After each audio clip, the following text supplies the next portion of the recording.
It is 1927. It has been 7 years since the German National Railway was formed.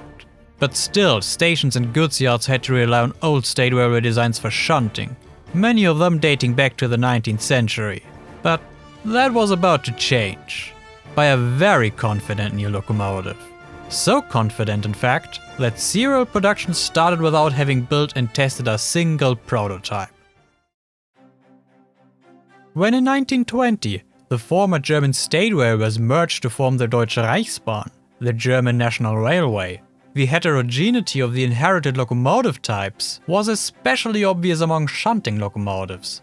A plethora of different classes, many of them already very old, were maintained and employed, creating somewhat of an economic nightmare, with every class requiring their own spare parts, specially trained staff, and often having only very limited capabilities. To combat all of these issues, multiple differently sized modern shunting locomotives were developed and standardized. The first and smallest one of them, a 3-axled machine, was the Class 80, or in German, Baureihe 80. Its design is based around two main concerns: using as many standardized parts as possible and creating a machine as powerful as reasonable within its small size. Additionally, in respect of route availability, a light machine was preferred, and the specifications were set at 17.5 tons per axle. Combining all of these expectations, however, proved to be an impossible task. For the sake of standardization, was the Class 80 equipped with many fittings originally used for the classes 01 and 02, large express locomotives. Developed for mainline engines, these parts were of solid construction, and is such a lot heavier than what would have been necessary for a shunter. Combined with large cylinders and a powerful and as such fairly heavy boiler, radical weight savings were needed in other areas, leading to the unusually small driving wheels with a diameter of only 110 centimeters, about 3 feet and 7 inches. The weight issue, however, was still not fully resolved when approval for the design was given, and skipping any prototypes, the first 27 machines were ordered from various locomotive builders, and in 1927 the first ones were delivered. These superheated locomotives produced 575 psi, which is almost twice as much as many of the machines they replaced, allowing them to pull almost 1400 tons at steady 35 km per hour. With the less challenging loads, they could even reach a top speed of 45 km per hour, making them perfect for demanding shunting duties of all sorts. As such, they became popular, especially at busy stations, where they could clear tracks much quicker than their 3-axle predecessors could, and outperformed even most of the 4-axle shunters. But maybe this was also a sign that something wasn't quite right. The requested specifications were very optimistic right from the beginning.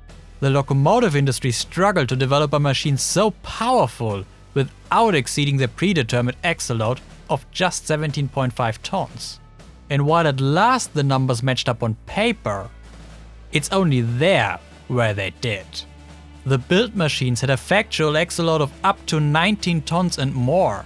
Add this to the top-heavy boiler, the short wheelbase with its long overhangs, and the lack of any guiding axles, and you have a locomotive moving and bouncing like a corkscrew, increasing wear and causing a worrying number of derailments. By 1929, 39 machines had been built. Further orders were stalled, however, due to the Great Depression. After all, there still was a large fleet of maybe outdated, but still very healthy shunters available, making new builds an easy cut on expenses.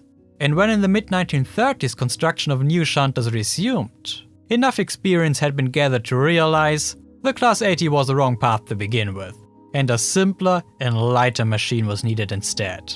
Even if that made it necessary to stray away from the use of standardized parts, leading ultimately to the development of the Class 89.0, which by the way didn't make it into large numbers either, due to the Second World War.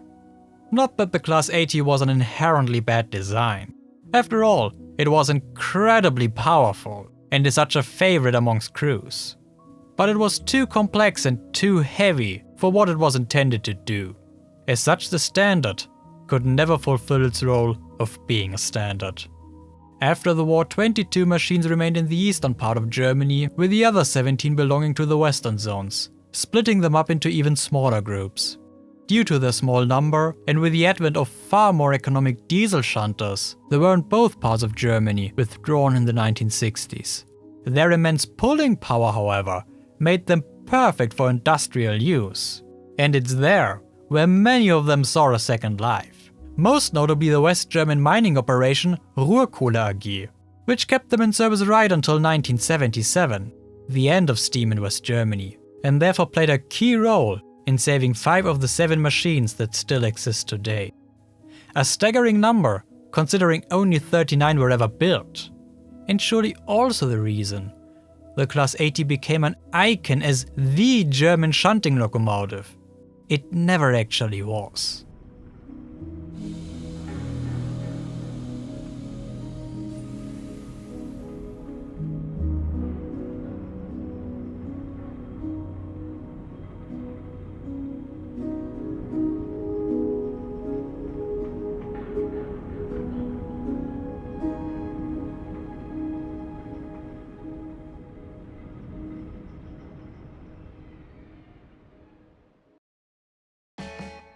This video marks the 2-year anniversary of my YouTube channel.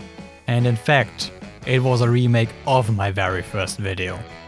So if you already had seen the original version, then you probably noticed many similarities. But seeing as this 2-year-old video to this day gets a lot of attention by new people, is the anniversary the perfect opportunity to update that video? Well, to re-record it from the ground up as well as re-render all of the images. Because looking back at the first video, oh boy, a lot of things have changed and, I would say, only became better. So if you want to see the original version, I have now unlisted this video, but you can still find it through the link in the video description. Oh, and what's also different to the original version, that it had no channel member shoutouts whatsoever, for, well, obvious reasons. But now, I'm happy to thank all the Steelbridge members for supporting the work I do, which include Contrian, Dan, Dave Heise, Kay Frankley, Lucas Ilskens, Macan1220, Manus Moba, Martin Zotan Vigican, Michael Beck, SGG Scuba, Søren Dominic Cook, Steamy Player, and Void Elder. And something I also couldn't do with the original version is to shamelessly plug one of my other videos. Enjoy!